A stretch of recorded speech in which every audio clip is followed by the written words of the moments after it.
Well, welcome to the Local Epicentre, and this talk today is about solving family problems. I am Colin Mitchell, and I'm a divorce solicitor, which might conjure up some negative thoughts and images in your mind, and I wouldn't blame you. Certainly in the last 10 years or so that I've been dealing with and helping families solve their problems, divorce and unmarried couples, I think I've seen probably the worst in what people can say and do to each other, and that's not necessarily just the divorce solicitors themselves. But it doesn't have to be like that. I'm delighted to be here today with my colleagues Samantha and Graham Cole, and also, I think most importantly as well, Annette Harwood of Dorset Family Matters Service, to help guide you and help you guide other people on how there are other options to sort out family problems. We can help people improve how they deal with their problems. We can help them, the adults and the children who are often affected by what happens as well. So right now I'm going to hand you over to Graham. He is going to ask for some audience participation, so please don't be shy. You can remain seated, don't run away please. So Graham's going to ask for you to have some input today. Good morning. Just a brief rundown. I'm going to discuss with you matters associated with family breakdown. My colleague Samantha will discuss with you some of the usual scenarios which come across to us as family lawyers. Annette is going to discuss the effects which difficult family matters will have on families and children.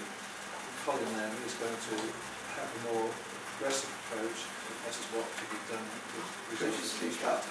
Okay, so there is going through Parliament at the moment a second reading of a bill relating to residents of contact, and one of the matters that they're dealing with is the amount of time that each partner spends with the children.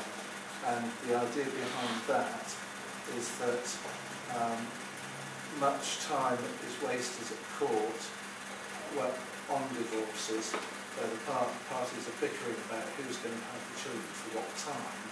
And this new bill is going to hopefully reduce a lot of the time and attention related to that. Breaking up without breaking down. Some of the most traumatic events which a person can have in their lives are divorce, moving house and family bereavement. These days, parties to a divorce are encouraged to try and talk about their problems with their spouse rather than argue about them, and that's why such methods of mediation were introduced, together with the idea of no-fault divorces, thus reducing the hostility and trauma by the parties. Years ago, there was very little practical help for parties going through a divorce, for getting through the trauma, but now we have such organisations as Annette Harwood's Dorset Family Matters Services, where one party can discuss the problems with a sympathetic mentor to take some of the pain out of the proceeds. What I'd like to do now is to suggest what negative words you associate with family breakdown, possibly from personal experience or experience of friends. So, can I ask you, first of all, the word divorce, what does that suggest to you as regards feelings generally? What does it bring into your mind? Stress between all parties. Okay. Of what will need to happen. Good, good. Anxiety. Where will I be like X? Acrimony. Yeah. Well, you've got the difficult words as well.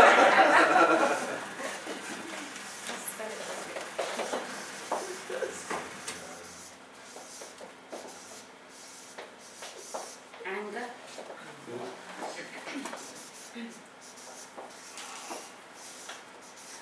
Uncertainty.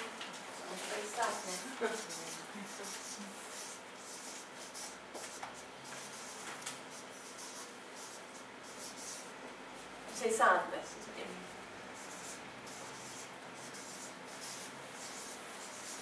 A sense of failure, like you should always make it work.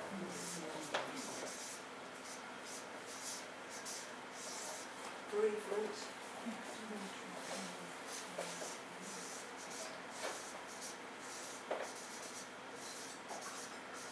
Having to choose between one person, having to make a choice. Yeah, that's a good one.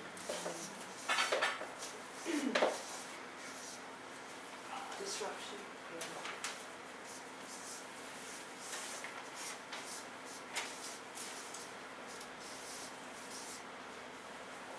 Sort of fear of poverty, the money side of it.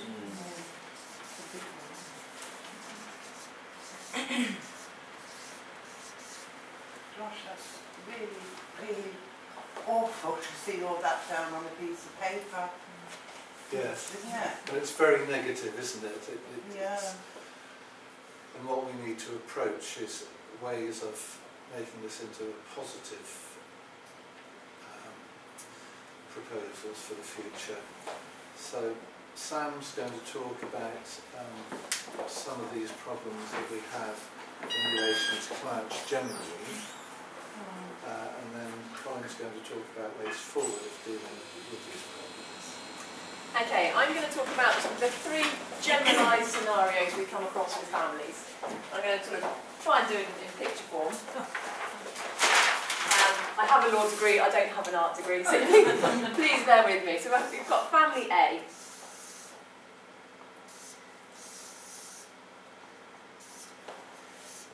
Family B.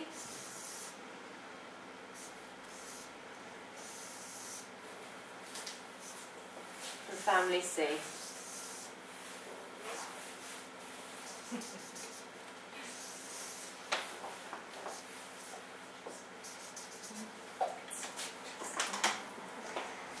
Okay, I mean obviously all circumstances in relation to any divorce or any family matter are all different. They all have their own uniqueness to them. So what I'm saying is sort of a generalised approach, but I think it gives you an idea.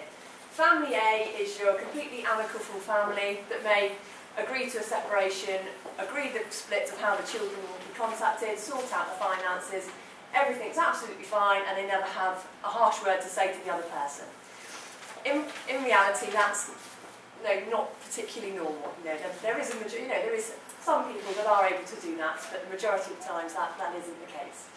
Family B starts off like family A, but you may get to a point where there's something that they just can't agree on. Like, for example, Saturday night, Mum wants to have the children, but Dad wants to have the children. So they've agreed on the other 6 days of the week, but that one day of the week can soon lead them to family C, where they become hostile, communications break down, and they just can't progress any further. And actually, the more they try and progress against that brick wall, the more they then tend to argue on other things that they'd actually managed to agree before. So, we've got our family, we've got our amicable family, we've got our family that's mostly agreeable, and we've got our hostile parents that want their day in courts and quite often can't see what they're actually trying to deal with and just focus on their hostility towards each other and not what's actually involved. I'm going to apply these families to some common situations that we come across. The first one is cohabiting couples. There may not necessarily be children involved, but there may be some sort of finances, shared savings, a property that's been brought together, and obviously that they've come to a separation. And what are they going to do about the property? Who's going to remain in the property? Will it be sold? How will they split the savings?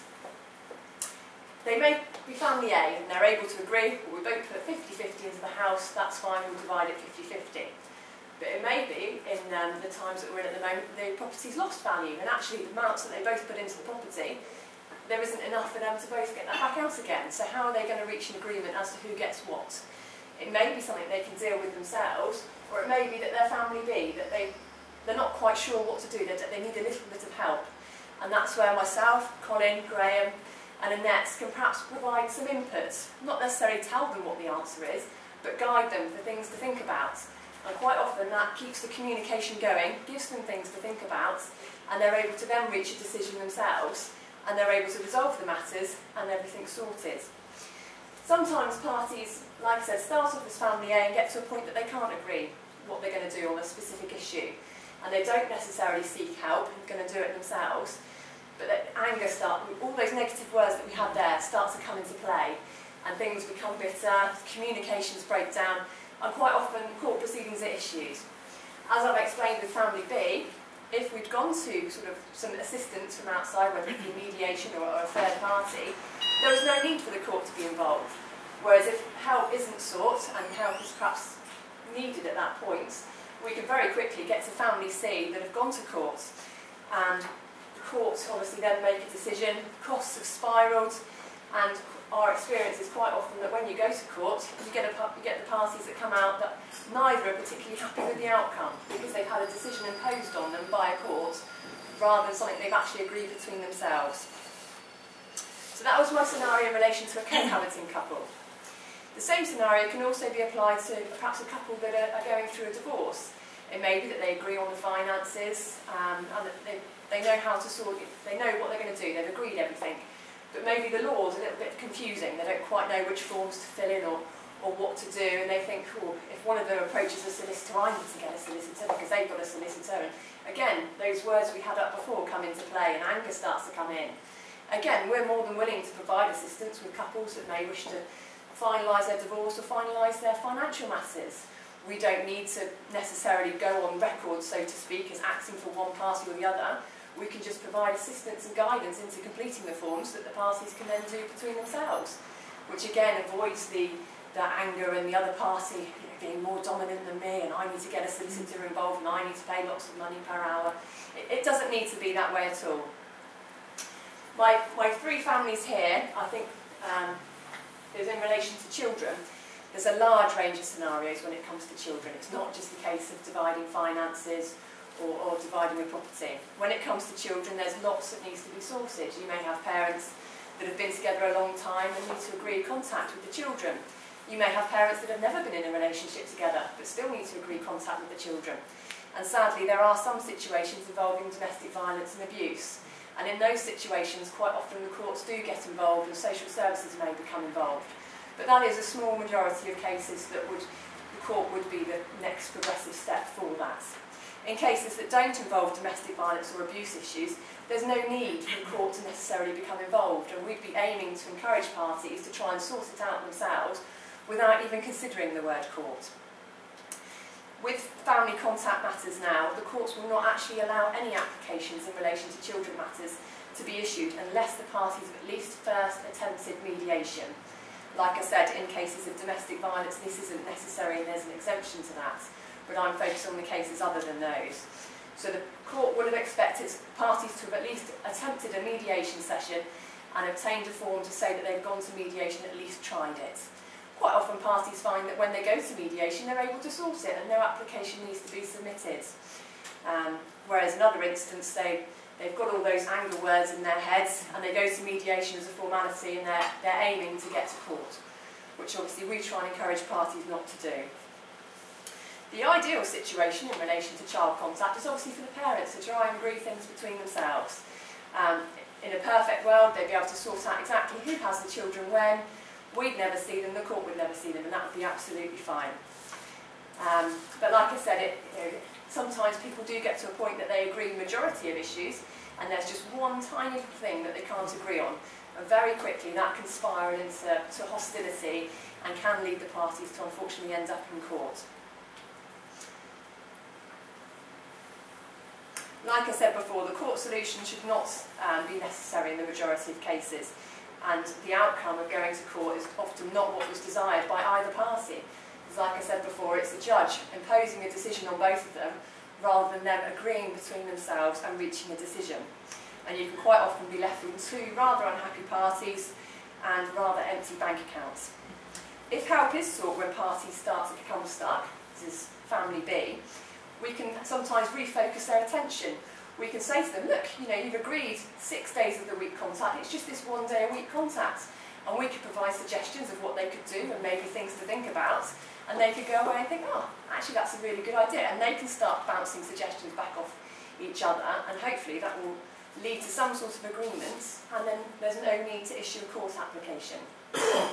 So in summing up, in an ideal world, all families are family A. They agree everything between themselves and everything's sorted. Unfortunately, in a more realistic world, it's more family B. They can agree on most things, but obviously we all have a difference of opinion in everything, and sometimes that can lead to difficulty. With a little bit of help and a little bit of reassurance by a third party, they can very quickly go back to family A and can avoid the hostility and the anger. And then family C, court is not a recommended option in the majority of cases, and attempts should be made in all cases to try and avoid this route. I've just got a little clip I want to show you from Judge Judy. I mean, obviously this is very American, but I think it sums up nicely sort of the court's approach to parties that try to go down the family C route. Don't feed them. Do you have an ongoing custody case? Yes, we do. Your Honor, this is not And related to I this is only Just a about second. the Yes, Your Honor. It's not about what is good for the girls, it's what is best for him, according to him. And he is doing malicious accusations against me because he's told me very clearly that he wants the girls for himself. Ms. Toledo, that may be. Do you want the girls for yourself? I want custody of my daughters, yes. He wants custody of his girls himself. That doesn't make him a bad person. When you're fighting dirty like that, Now listen to me. You want your girls yourself. He wants the girls himself. In my world, you would each have the girls half the time. That would be my world. But just because you're a mother doesn't mean you get your children. That's not the state of the law in this country anymore. And nor should it be. So if Mr. Caldwell had a girlfriend, He's married. Listen to me. Why don't you listen? Mr. Caldwell had a girlfriend, and you believed that Mr. Caldwell was sleeping with the two girls, occasionally, in the same bed with his girlfriend. You would use that in a custody dispute that you had with Mr. Caldwell. There isn't a question in my mind about that. Yes. Well, that's what he was doing. He's saying you have a boyfriend, and you and your boyfriend sleep together. How would he... Listen to me, because he's got a good imagination. How do you think you had twins? Yeah. How do you think you had twins? So, you have a boyfriend. He knows that little children sometimes come into their parents' bed, and just as you would use it against him, if you're involved in a custody dispute, he's going to use it against you unless the two of you start acting responsibly towards each other and say, we made these two children, and it's in the best interest of the children to have full and complete access to both parents. If you can't do that, it's going to continue to be dirty pool. But he's allowed to play dirty